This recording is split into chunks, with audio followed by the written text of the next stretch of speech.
When a proud socialite throws dirty, muddy water on a beggar and drives off laughing, she has no idea she just insulted her billionaire fiancé's mother, disguised and watching. But the real twist comes when another woman, a kind-hearted salesgirl, steps in with compassion, hiding a powerful secret of her own. As hearts connect and truths unravel, only one woman will earn her place beside a man born of legacy and love. What if true royalty wears humility, not diamonds? Can humility outshine beauty? And what happens when envy turns deadly? Sit back and find out, because in a world of secrets, only the truth can crown the real queen. It was a gloomy, rainy afternoon, the kind of rain that comes slowly but doesn't seem to stop. The air was cold, and the busy market road was full of puddles, mud, and noise. People rushed to cover their goods with nylon. Umbrellas danced in every direction. Feet shuffled through brown water.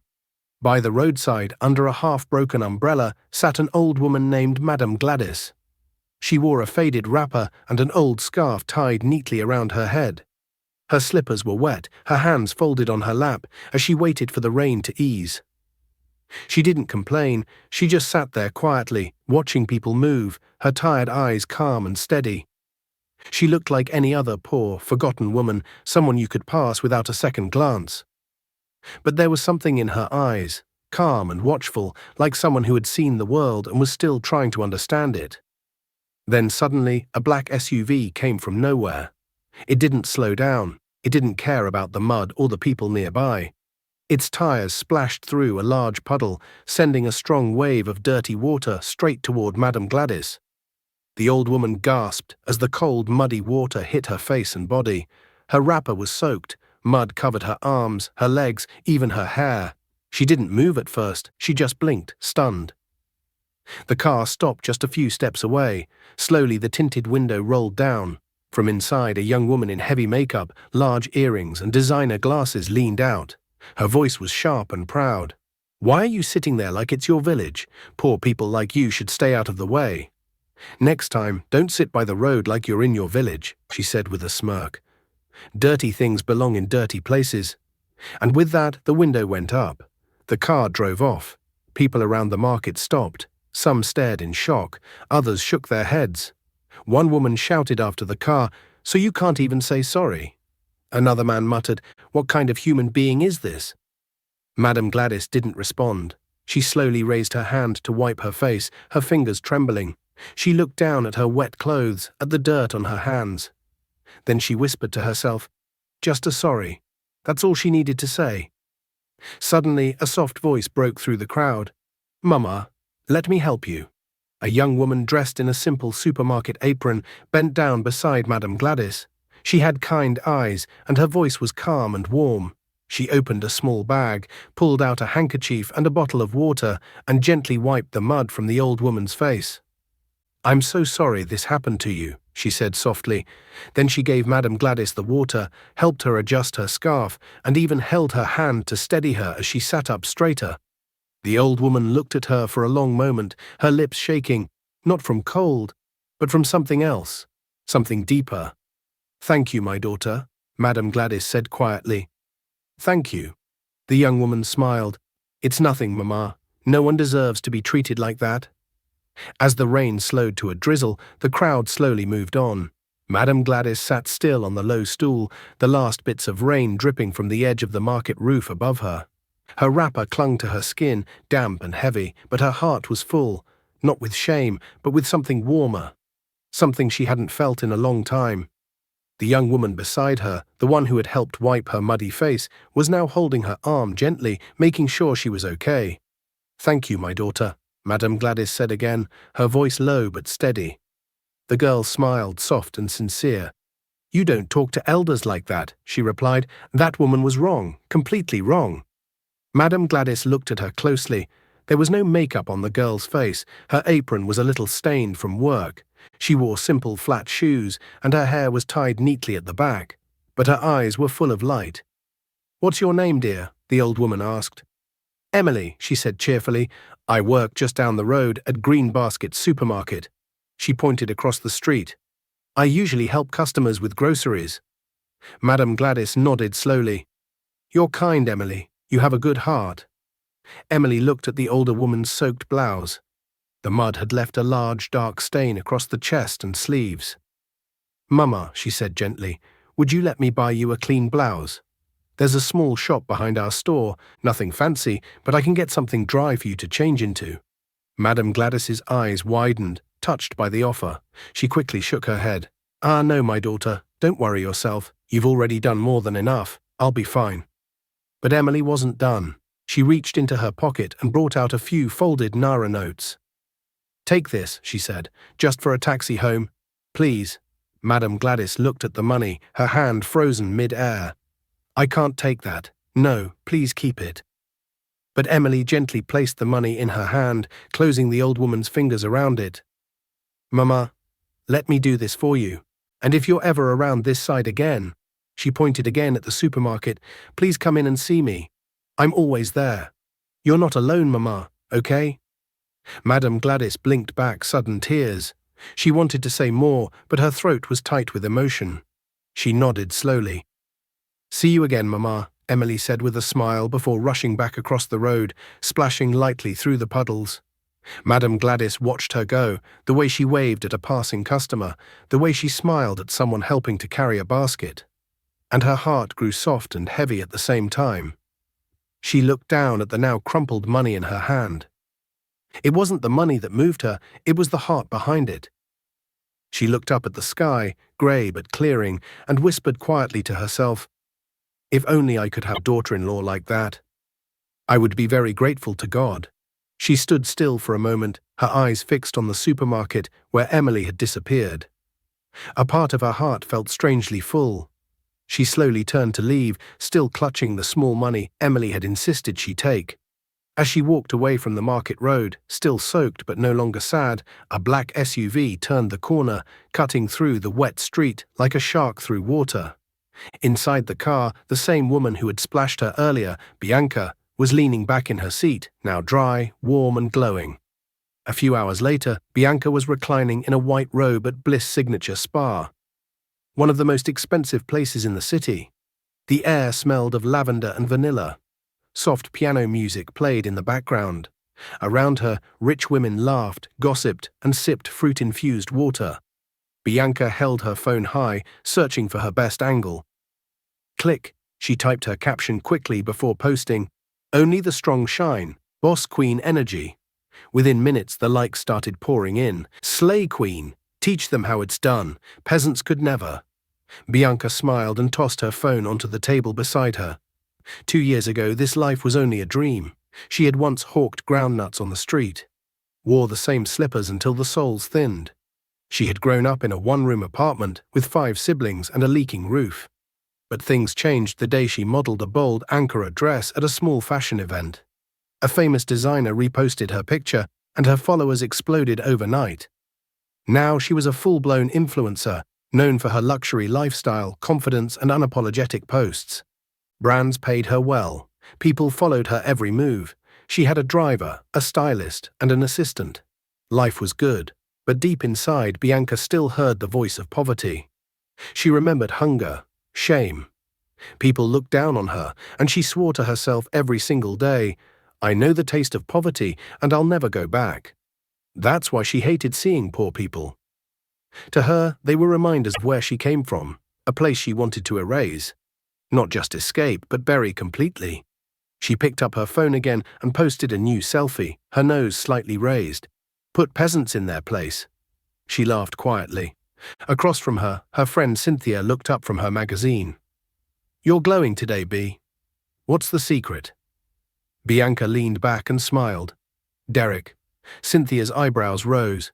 "Wait, Derek Okoye? Tech billionaire Derek?" Bianca nodded proudly, swirling her drink. "Yes, and he's going to propose soon." "Wow," Cynthia breathed. "You're lucky, girl. So many women want him." Bianca laughed lightly. "Of course they do. But he chose me. I'm the full package, beauty, brains, and brand." Cynthia smiled. "Well, don't lose him." Bianca's eyes gleamed. "I won't. He knows I'm his level." She leaned back again, the robe falling neatly off her shoulder. But what she didn't know was, the careless act at the muddy roadside hadn't been forgotten. Some people saw, And some people remember. Meanwhile, on the other side of the city, inside a quiet corner office with floor-to-ceiling windows, Derek Okoye was sitting behind his desk, reading through project reports. He wasn't a man of many words. His voice was calm, his mind sharp, and his presence powerful, not because he shouted, but because he didn't need to. The room shifted when he entered, people listened when he spoke, yet, for all his success, he hated noise. He hated show-off. That's what made him different. As the CEO of Okoye Innovations, a fast-growing tech company known for groundbreaking apps and digital solutions, Derek was one of the most talked-about bachelors in the country. Still, he didn't care much for the spotlight. His heart was quiet and often lonely. There was a knock on the glass door. His assistant stepped in. "Sir, your 4 o'clock meeting has been moved to tomorrow." "All right," he said, barely lifting his eyes. "And your girlfriend called again, Bianca. She asked if you've confirmed dinner at the Ivy Lounge." Derek looked up for a moment, then leaned back in his chair. "Tell her I'll be there." The assistant nodded and left. Derek sighed and rubbed the back of his neck. Bianca, beautiful, confident, loud. Every time she walked into a room, heads turned. On paper, she was everything a man like him should want. A public figure, stylish, ambitious. They had met at a gala almost a year ago, where she was hosting, and he had been a guest of honor. She had approached him boldly with a glass of champagne and her signature line, "The most powerful man in the room deserves the most powerful woman." At first he had been curious. She was different from the women he'd met before, so sure of herself, so full of energy. It was refreshing. For a while. But as time passed, he began to notice things. She cared too much about appearance, about control, about class. She treated waiters like they were invisible. She spoke as though wealth made people more important than others. And though he hadn't said it aloud, a small voice inside him whispered, "This isn't what love is supposed to feel like." Still, he stayed. Maybe because it was easier than starting over, maybe because everyone expected him to be with someone like her. He stood up and walked to the window. The sky outside was still cloudy from the afternoon rain. Somewhere far away, water was still dripping from market roofs. The evening breeze rolled gently through the quiet neighborhood as a yellow taxi pulled up in front of a large black gate. The compound behind it was massive, with tall fences, neat hedges, and a security post by the side. It was the kind of house that made passers-by stop and stare. The taxi door opened slowly, and Madame Gladys stepped out, holding a nylon bag with her wet blouse inside. Her wrapper was still slightly damp from the rain, but she walked with quiet dignity. The 2 guards at the gate sprang up the moment they saw her. "Mama! Ah, Mama! You took a taxi again?" the younger one asked nervously. "But Olga said you shouldn't be doing that again." "Oh." The older guard shook his head, clearly shaken. "Mama, at least call your driver next time. You scared us." Madame Gladys smiled calmly. "I just needed some fresh air, that's all." Just then, a black car drove in through the side gate, and a man in uniform stepped out of her personal driver. "Madam, you went out again without telling me," he said, rushing over to open the smaller gate for her. That was the moment it became clear. Madame Gladys wasn't just anybody. She was the mother of Derek Okoye, the billionaire tech mogul. This quiet woman in simple clothes, who had just been insulted and splashed by Bianca earlier that day, lived in a mansion with staff, security, and a fleet of cars. But she preferred silence to show, simplicity to status, respect to riches. She walked through the open gate slowly, nodding to the guards as they bowed slightly. Inside, the mansion was peaceful, with wide hallways, polished floors, and family photos hanging gently on the walls. She placed her wrapper out to dry near the kitchen window, humming softly to herself. Her blouse was still damp, but her heart was full of the memory of a young girl with kind eyes and gentle hands. Emily, the name repeated in her mind like a quiet song. She sat down slowly in her favorite chair and rested her hands on her lap. The house was quiet, but not in a lonely way. It was the kind of quiet that helped her think. She looked up at a faded photo of her late husband, framed neatly above the old bookshelf. "Papa Derek," she said softly, "our boy has become a man. He has everything now, except a good woman by his side." A sigh escaped her lips. Derek had always been strong, wise beyond his years, but she knew strength could still feel lonely. His father had died over 10 years ago, and though Derek never said it out loud, the silence in the house had changed him. Now she often wondered, what if I leave too? Who will he come home to? It was this fear, quiet but deep, that made her start watching people closely. Over the years, she had begun moving quietly through parts of the city, sometimes dressed as a simple beggar, as an old market woman, just to see the way people behaved when they thought no one important was watching. If a woman can't show kindness to a stranger, she would tell herself, she isn't right for my son. That day at the market, when Bianca's car had splashed her with dirty water and she was insulted like trash, Madame Gladys had felt the sting, not just of mud, but of disrespect. But then came Emily. That girl hadn't hesitated. She didn't know who she was. She didn't ask for anything. She simply helped with her hands, her heart, and her eyes. Madame Gladys had felt something stir inside her, a spark of hope. She leaned back now, the breeze tickling her arms. Emily, she whispered, smiling, if I had a daughter like that, no, a daughter-in-law like that, I would thank God every day. She didn't know yet that Bianca, the proud woman from the SUV, was the same woman her son was dating. But she knew one thing for sure, she wanted Derek to meet Emily. The challenge now was how. How would she bring them together without forcing it? How could she guide her son's heart gently in the direction of a girl who had already passed a test she didn't even know she was taking? Madame Gladys closed her eyes, thinking carefully. Somewhere out there, in a supermarket not far away, was a girl named Emily, and something inside her said this was only the beginning. The next morning, while the large halls of the Okoye mansion glowed in silence, and Madame Gladys sat with tea in hand, quietly thinking about how to find Emily again. Just a few streets away, the buzz of morning business had begun. Inside a busy supermarket tucked beside the market road, Emily was already at work. She stood behind the counter in her green apron, sorting out receipts and checking the shelf list for the day. She was 27, beautiful in a simple way, with no makeup, no flashy jewelry, just neatly tied hair, clean clothes, and a calm presence that somehow made people feel at ease. Her smile wasn't loud, but it was warm, and when she spoke, her voice carried a kind of peace that stuck with you. "Good morning, Auntie Beezy," she greeted an older customer, helping her lift a bag of rice onto the counter. "You're early today." "You know me now," the woman laughed. "Before the sun comes out, I must finish shopping." Emily smiled again, scanned the items, and packed everything carefully. The supermarket, Green Basket Mart, was not the fanciest place, but it was well kept. Most of the customers from the neighborhood preferred it because of the friendly staff and honest prices. And most of them liked to come when Emily was on duty. She was smart, hard-working, and always respectful to customers, colleagues, and even delivery boys. The shopkeeper, Mr. Oho, a round-faced man in his 50s, often watched her with quiet admiration.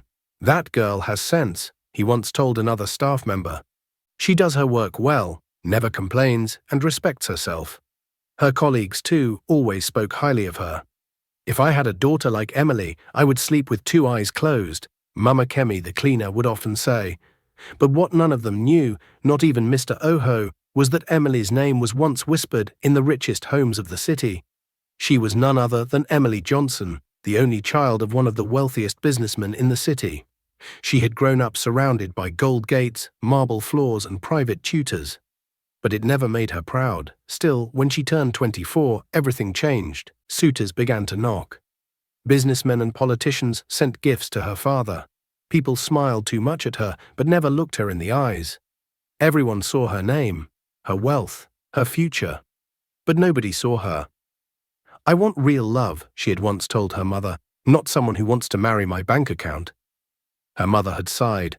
Her father had dismissed it, but Emily had made her choice.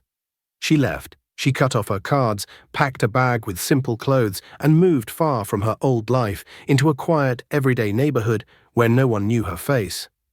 There she applied for work at a neighborhood supermarket, something her old friends would never imagine. And for the last 2 years, she had lived quietly, without guards, cars, or glam. It wasn't always easy, but it was real. Here people greeted her as Emily the salesgirl. They smiled because of her kindness, not her last name. And in all the time she'd been there, no one ever asked about her past. She liked it that way. But now things were beginning to shift. That older woman from the market, the one she had helped the day before, had touched her heart deeply. She reminded me of my grandmother, Emily whispered to herself as she stocked tins of milk, strong, but alone. She hadn't expected anything in return, but something about that woman stayed with her. Little did she know that the same woman, Madame Gladys, was already planning to find her again. And even more unexpected. Soon someone new would walk into the shop, someone who had no idea who Emily really was.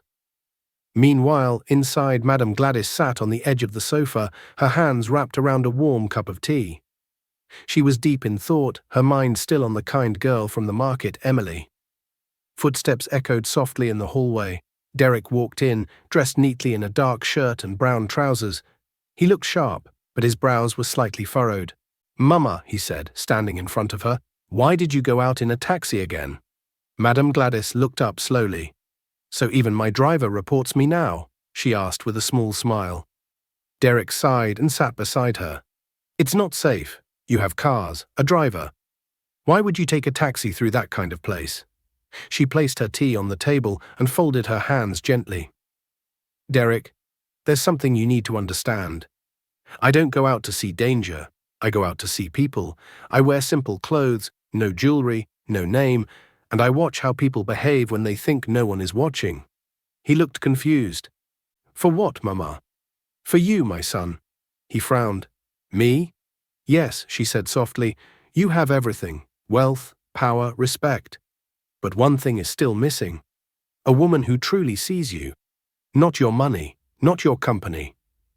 Just you. I want someone who can walk beside you with humility and heart, not someone chasing your last name." Derek rubbed his forehead. "Mama, this again?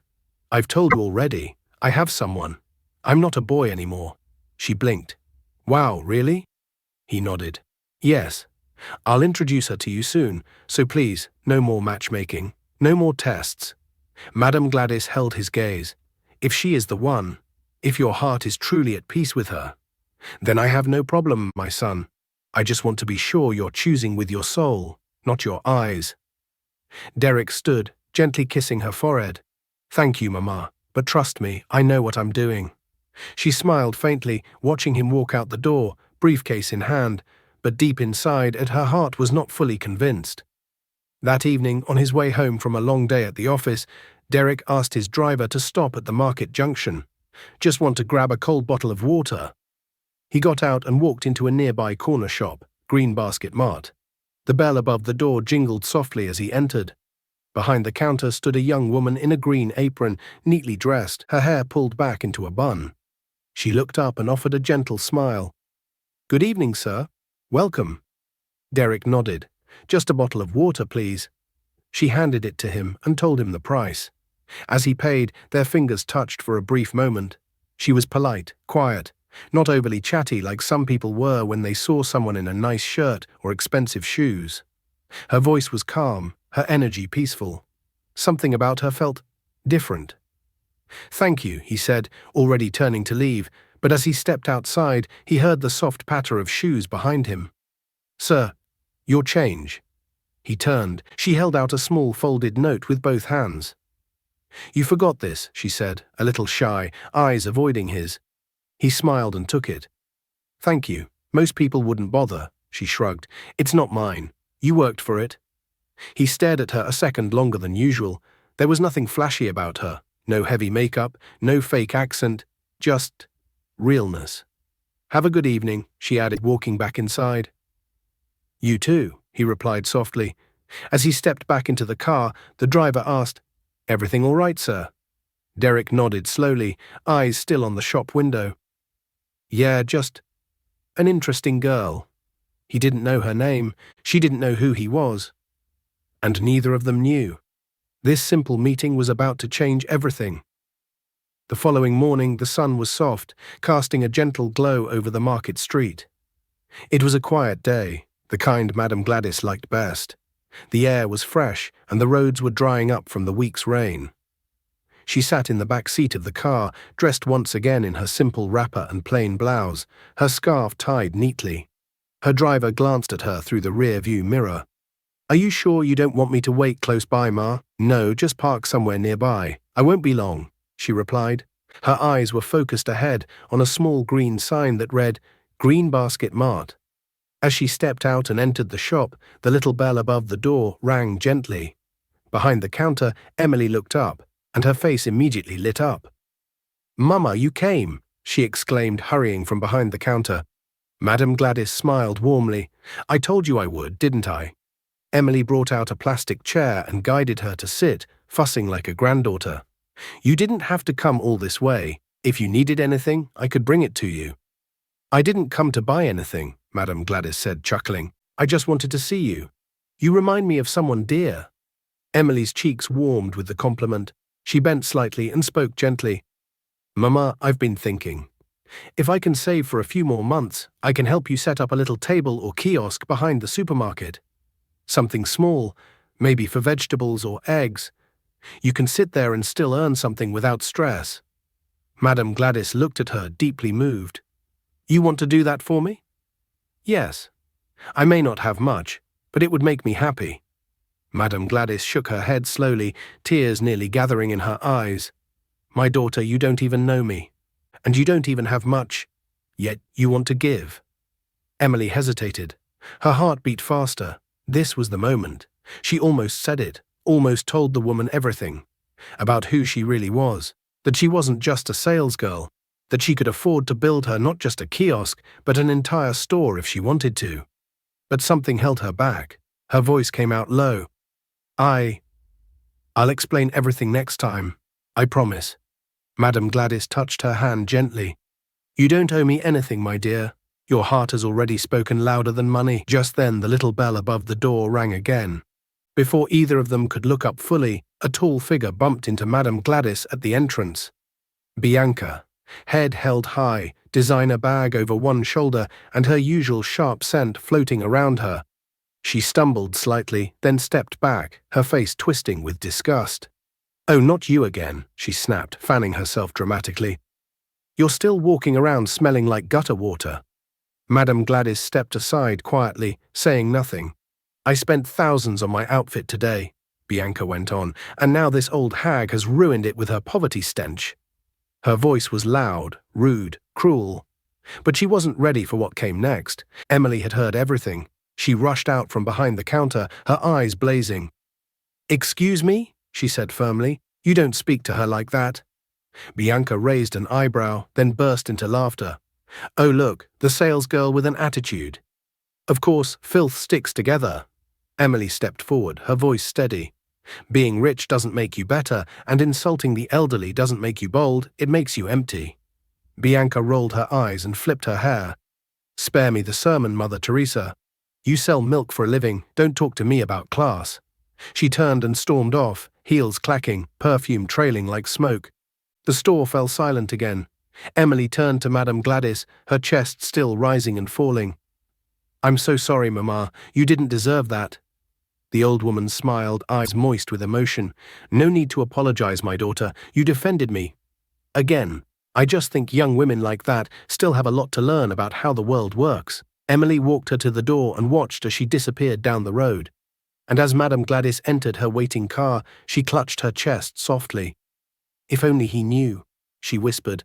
"If only my son knew who this girl really is." That evening, the Okoye mansion glowed softly under the warm light of crystal chandeliers.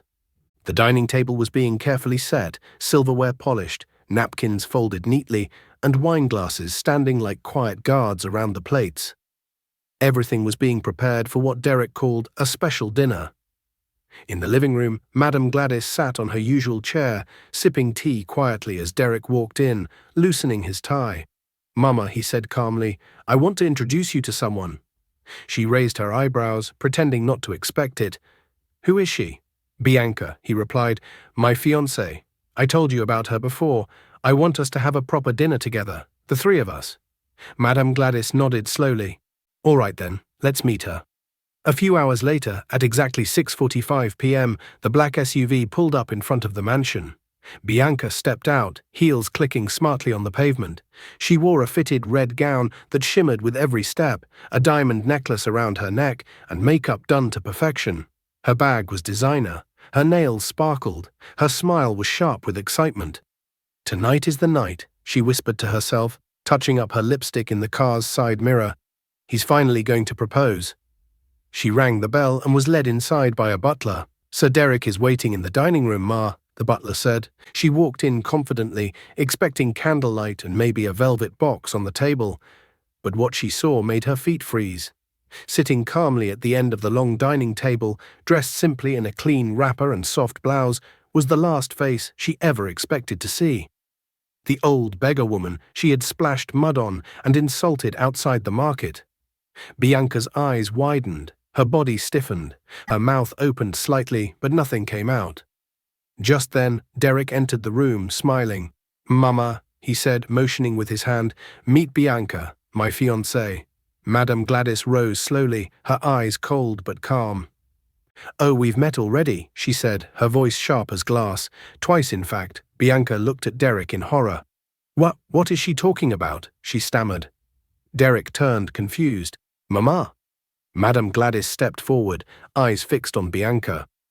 "The first time we met, she was driving a black SUV. She ran through a puddle and splashed mud all over me.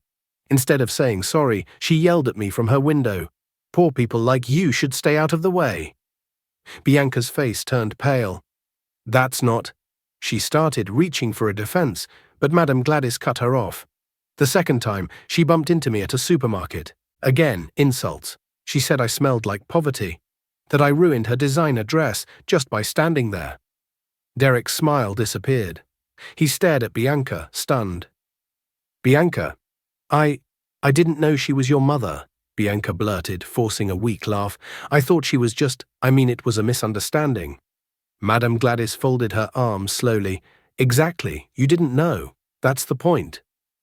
"But I'm sorry now," Bianca said quickly, blinking fast. "I mean it." Madame Gladys shook her head, her voice firm. "True kindness is shown when no one is watching. You had your chance. Twice." Silence filled the room. Derek stared at Bianca, the weight of disappointment sinking in. "I knew you were materialistic and harsh, but I never knew you were this shallow and wicked," he said quietly. "I should never have brought you here." Bianca's lips quivered. "Derek, please." He took a deep breath and stepped back. "I can't build a life with someone who has no respect for the people around me, or people in general just because they are poor. And I certainly cannot marry someone who wears beauty on the outside but carries pride like poison." Bianca swallowed hard. Tears gathered in her lashes, but Derek was already turning away. "It's over," he said softly. "You can go." She stood frozen for a moment, her glittering image now shadowed by shame. Then slowly she turned and walked toward the door, heels silent this time. Madame Gladys sat back down, letting out a deep, quiet sigh. Derek joined her, his face heavy. "Mama, I'm sorry." She reached over and held his hand. "Don't be. Sometimes heartbreak is what clears the road for something real." Moments later, the grand front door of the Okoye mansion closed with a soft but final thud. Bianca was gone.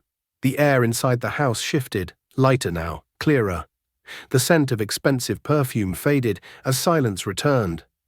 Derek remained standing in the hallway, his hands in his pockets, his heart heavy.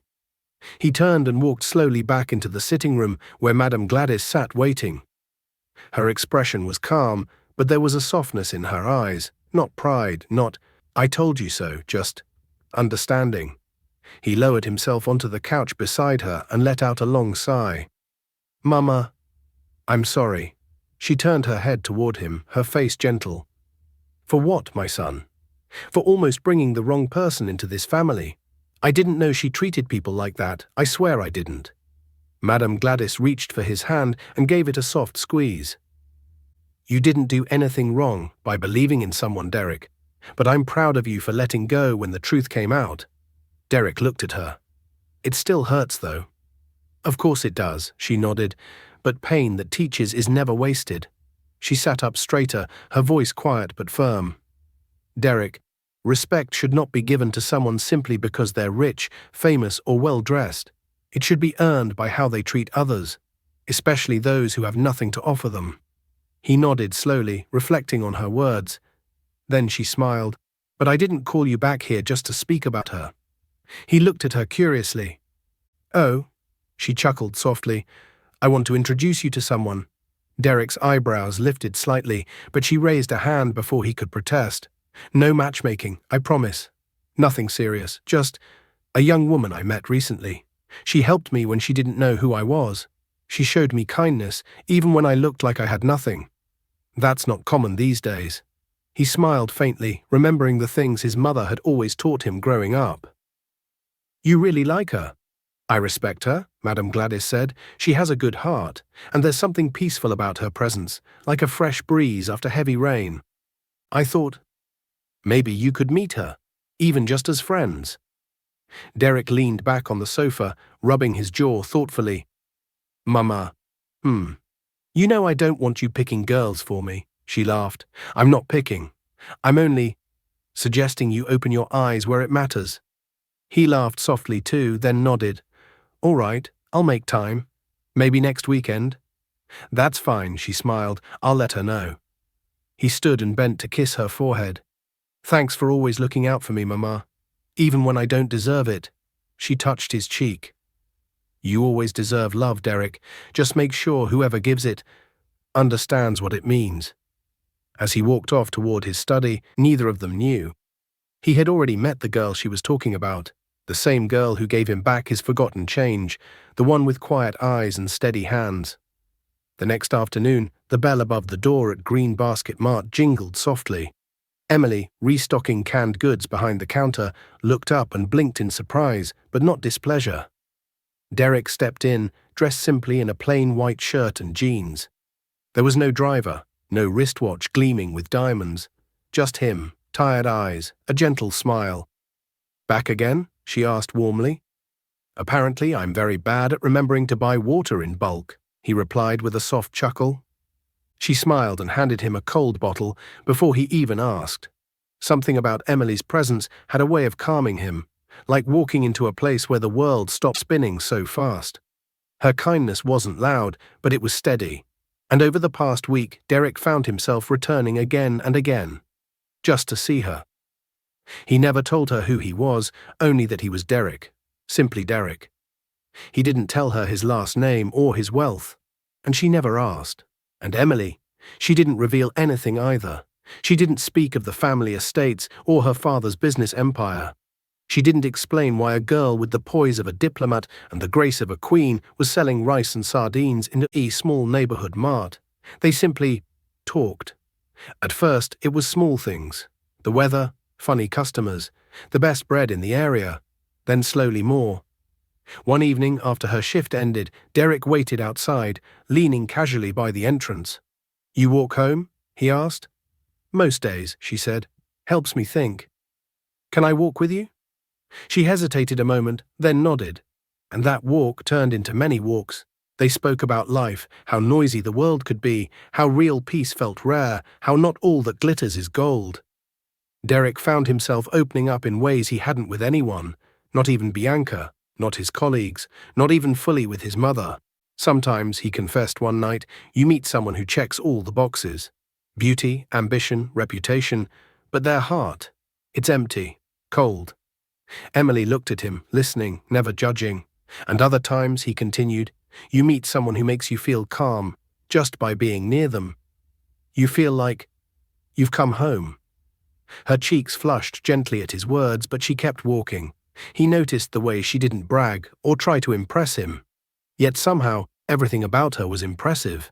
The way she listened, the way she spoke, the way her quietness had more weight than any loud room he'd ever been in. And though Derek didn't say it out loud yet, he was beginning to know. He was falling for her. But still, a part of him hesitated. What if I'm wrong again? What if I'm just caught in the feeling, like I was with Bianca? But something deeper, quieter whispered back, no, this is different. She's different. Her class was the kind that didn't need to shout. Her beauty wasn't just on the outside, it lived in her choices. Meanwhile, Emily was facing her own storm. That night, after returning to her small apartment, her phone rang. It was her mother's number, the familiar ringtone bringing back 1,000 memories. "Emily," her mother's voice said gently, "you promised, 2 years, it's time." Emily sat on the edge of her bed, her heart suddenly tight. "I know, Mama," she said softly. I need a little more time." "Your father is planning a welcome dinner," her mother said. "And people are beginning to ask questions. You're not a child anymore. You need to settle down. There are good men here, real men. We want to see you happy." Emily's throat tightened. She looked out the window, the same road she and Derek had walked just hours ago. "I'll come soon," she whispered. "I promise." After the call ended, she sat in silence. She had always planned to return home after 2 years. That was the agreement. But now, there was Derek, the friend who asked nothing of her, who never looked at her wallet or her background, who spoke with honesty and listened with his eyes, who made her laugh when she was tired and think deeply when she was restless. She stared at the ceiling. The following morning, a gentle breeze rustled through the market street as Emily stepped out during her short break. She was restocking the tea shelf when she noticed a familiar figure at the door, dressed simply as always, with a calm grace and kind eyes. Madame Gladys. "Mama," Emily said, pleasantly surprised, wiping her hands on her apron. "You came again." "Yes, my daughter," Madame Gladys smiled. "I wanted to see you and ask for a little favor." Emily stepped aside to let her in. "Anything, Mama." Madame Gladys paused, then reached into her handbag and pulled out a small, neatly folded piece of paper. It was a handwritten note with an address and time.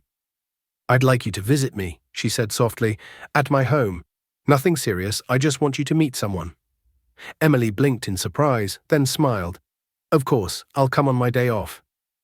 "Thank you," Madame Gladys said, squeezing her hand gently. "I look forward to it." A few days later, the cab pulled up to a long, beautiful driveway lined with flowering trees and trimmed hedges. Emily's eyes widened as she stepped out.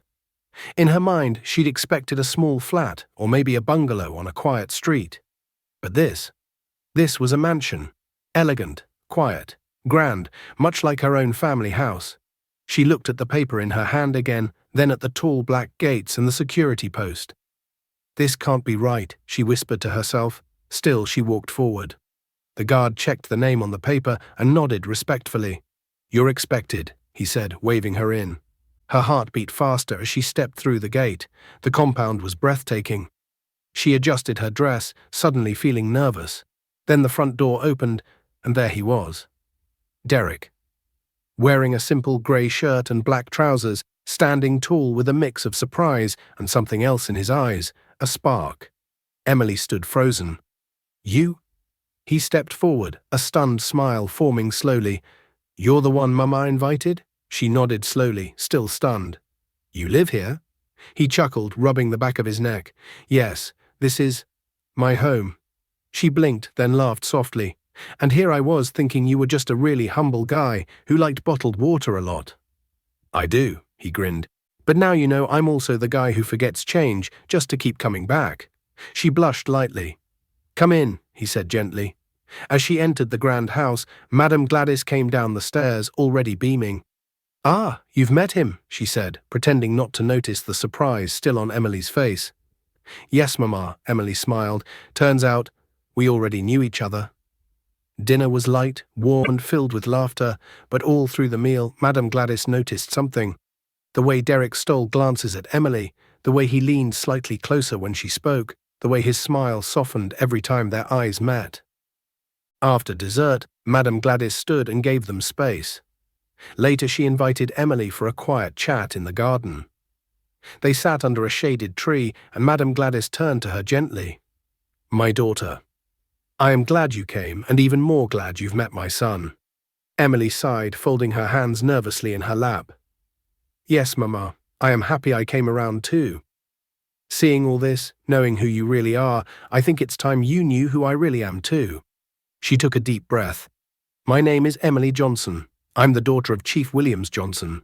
My father runs one of the biggest firms in the country, and my mother is an ambassador." Madame Gladys blinked but didn't speak yet. "I left home almost 2 years ago.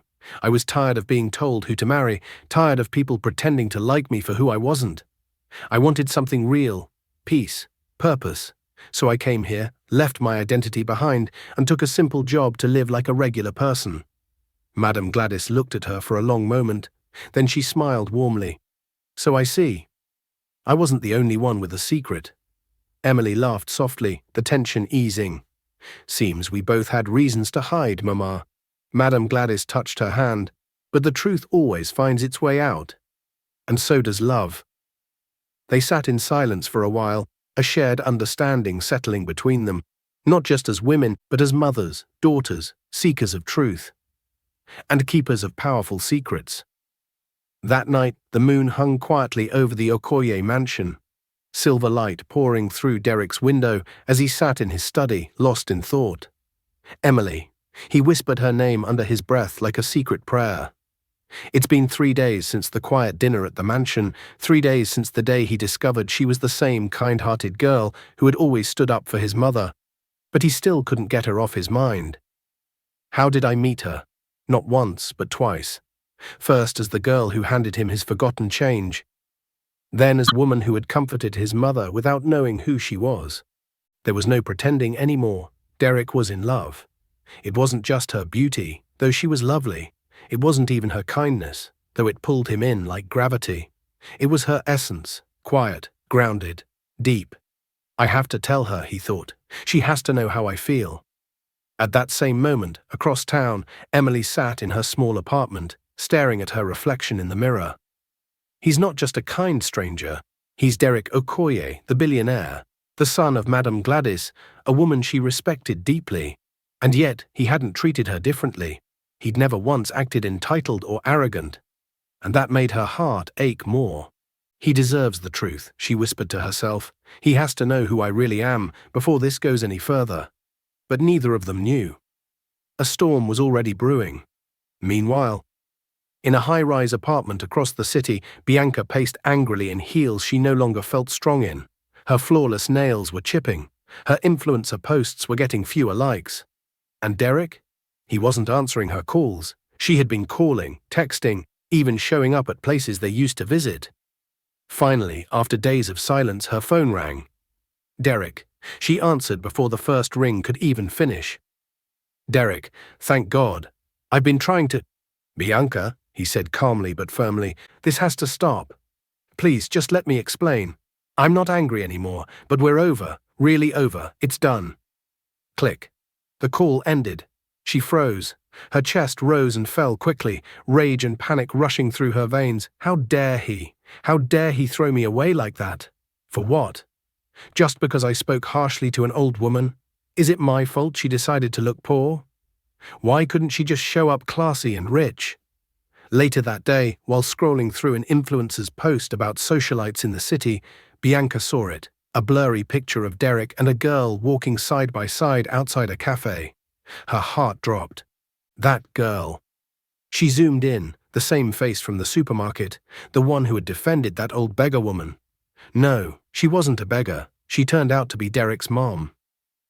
Her again? She hissed aloud. What is she doing with my Derek? Is he with her because she defended his mother? Her mind started to spiral. The fame was fading. Brands had started moving on to younger, fresher faces. But if she could become Mrs. Okoye, she'd be set for life. Power, money, status. No, she whispered, pacing again. I won't let that low-class nobody steal my future. Her mind twisted into dark resolve. She has to go. She began pacing faster, eyes wild, heart burning. If that girl disappears, Derek will come back. His mother will have no choice either. She picked up her phone and made a call. A shady voice on the other end answered.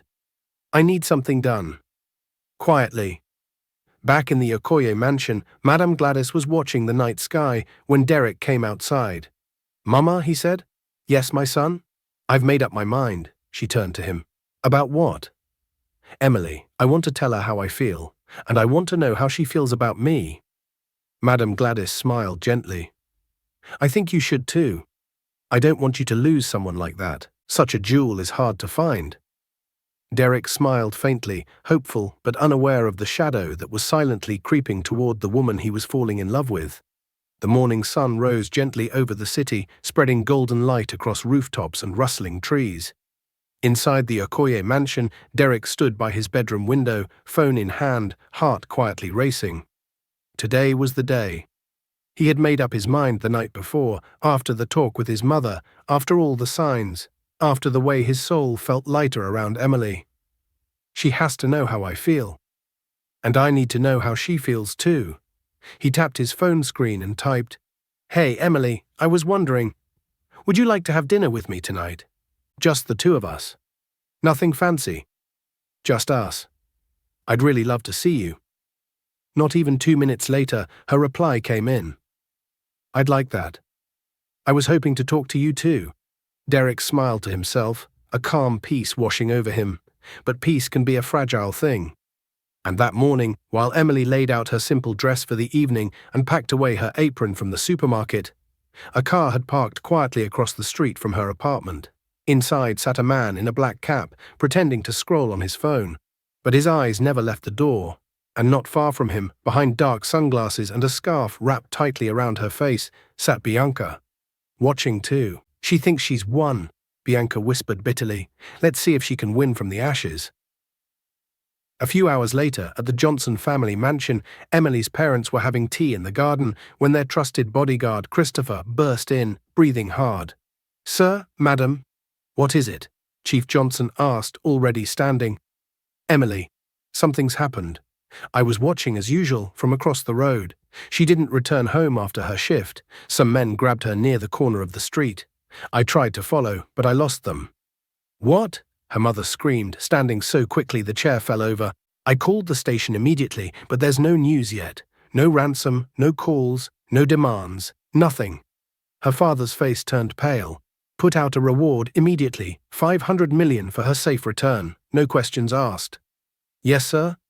But deep inside they were terrified. This wasn't a simple kidnapping. Emily was their only child, and someone had taken her without a trace. Back at his office, Derek stared at his phone, puzzled. Emily hadn't replied to his follow-up message about the dinner location. Strange, he thought. She always replies quickly.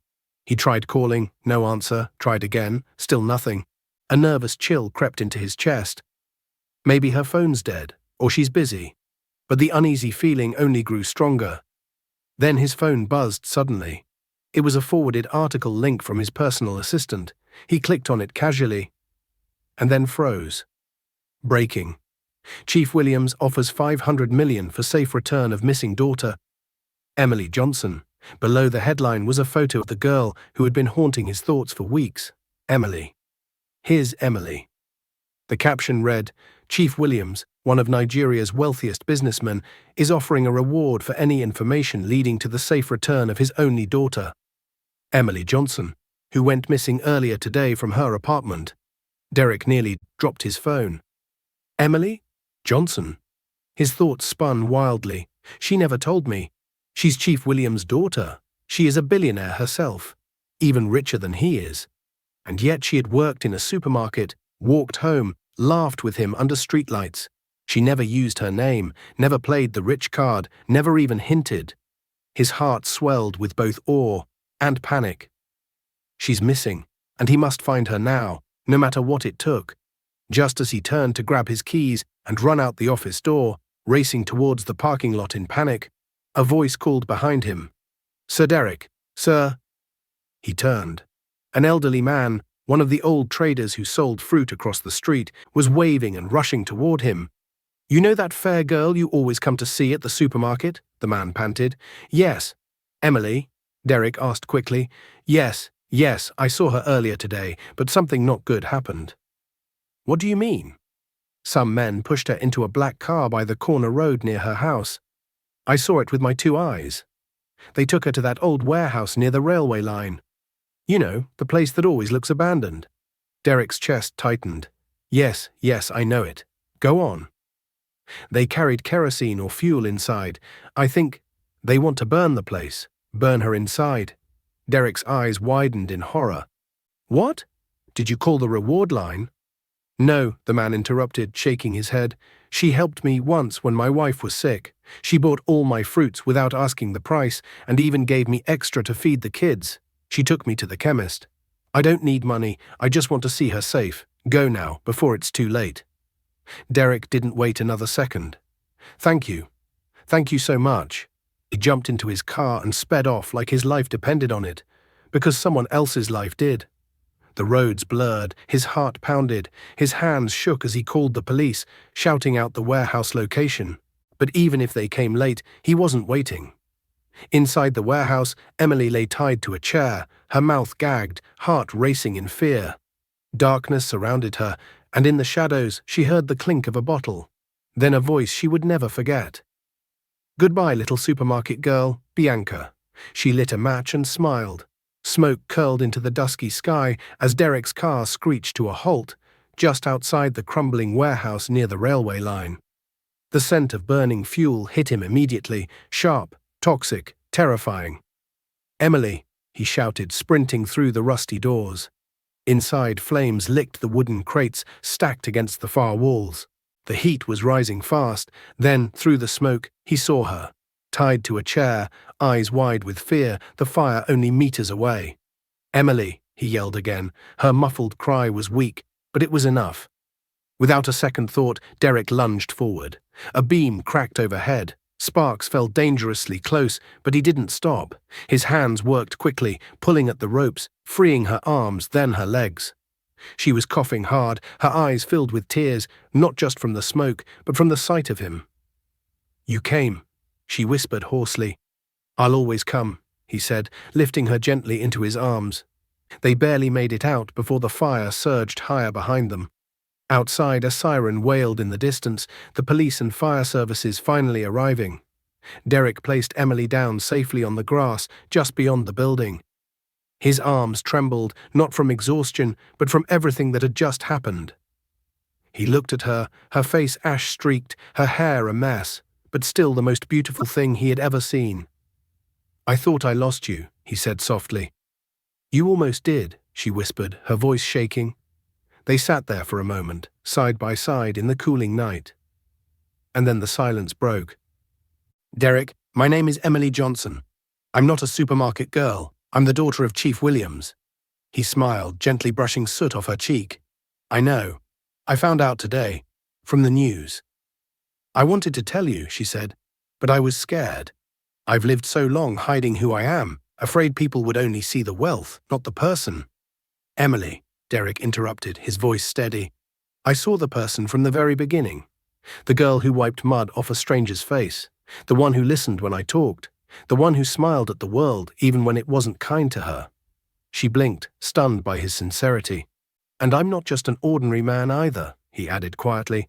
"I'm Derek Okoye, your man." They both laughed softly, the irony almost magical.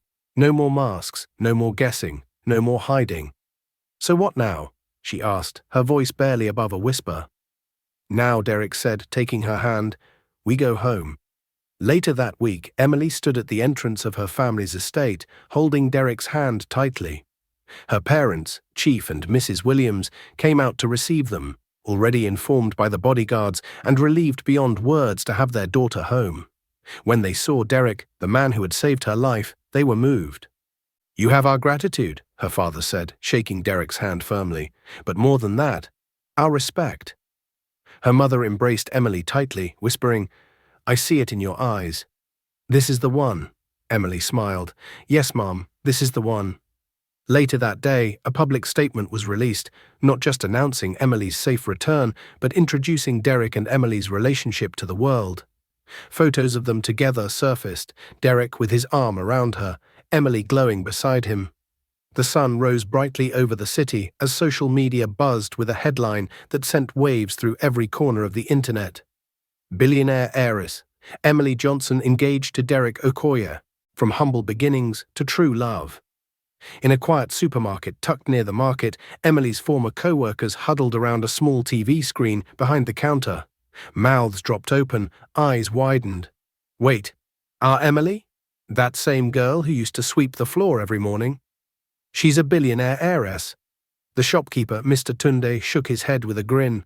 "She came here every day, wore the same neat clothes, smiled at everyone, never showed pride. And she was that rich all along." "We thought she was just one of us," one of the younger girls said. "That's exactly who she was," Mr. Tunde replied. "Rich or not, her heart was gold." Meanwhile, in a high-rise apartment far across the city, Bianca sat in silence. Her phone buzzed again and again with updates she didn't want to see, pictures of Derek and Emily laughing, hugging, glowing in the spotlight. Comments flooded in, power couple goals. She's so graceful and real, I love her. This is the kind of love money can't buy. Bianca's hands trembled as she shut the phone off. How do you fight a billionaire heiress who's also kind, humble, and now loved by the whole country?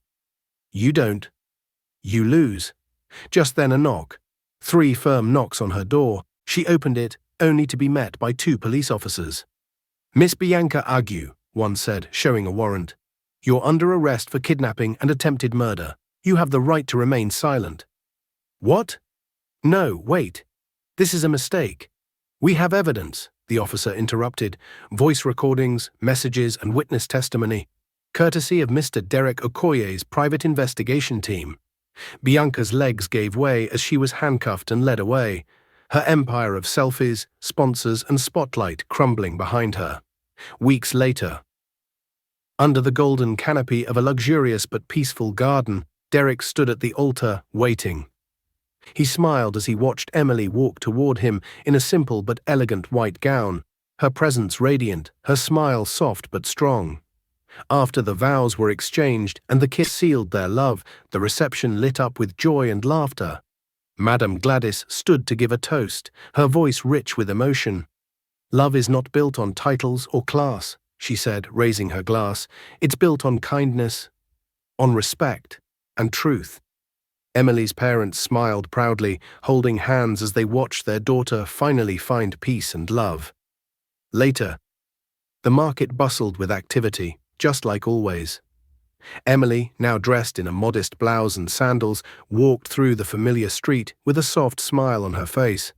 At one corner, a woman dropped her basket, scattering tomatoes across the ground. Before anyone could move, Emily bent down, picking them up gently. "Let me help you," she said kindly. The woman looked up, stunned. You're the woman from the TV, the one who just married that rich man." Emily only smiled. "Yes, but today I'm just Emily." The woman smiled too, and together they packed the tomatoes back in the basket. Kindness is the only luxury that never fades. Respect should never be reserved for the rich. It defines who we are when no one's watching. Be kind even when no one is watching. Don't let money make you proud. Real love comes when you stop pretending. Life will always test your heart. What it reveals is who you truly are.